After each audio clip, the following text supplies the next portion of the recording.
मंत्रिमंडळ बैठकीत महत्त्वाच्या घोषणा. राज्यात गृहनिर्माण योजनेला मंजुरी तर धुळ्यातील सिंचन प्रकल्पालाही मंजुरी. मुंबई आणि पुण्यात आढळले कोरोना संशयित रुग्ण. पुण्यात 87 वर्षांच्या वृद्धाला कोरोनाची लागण. तर मुंबईत 53 संशयित आढळले. आरोग्य विभागाकडून काळजी घेण्याचं आवाहन. अखेर छगन भुजबळांची मंत्रिपदी वर्णी. भुजबळांच्या एंट्रीनं नाशिकला 4थं मंत्रिपद. भुजबळांकडे अन्न व नागरी पुरवठा खातं सोपवण्याची शक्यता.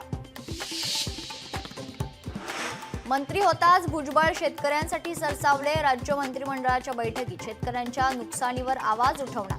मंत्रिपदाच्या शपथविधीनंतर भुजबळांची प्रतिक्रिया. छगन भुजबळांना मंत्रिपद मिळाल्यानं कार्यकर्त्यांमध्ये जल्लोष. फटाक्यांची आतिषबाजी. पेढे वाटून आनंदोत्सव साजरा. एका भ्रष्ट मंत्र्याच्या जागी आता दुसरा भ्रष्ट मंत्री. सामाजिक कार्यकर्त्या अंजली दमानिया यांची भुजबळांच्या मंत्रिपदावर टीका.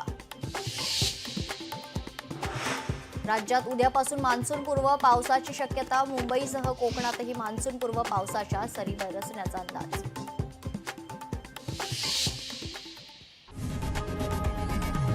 लोकशाही मराठी ऐका, पहा, जागरूक रहा.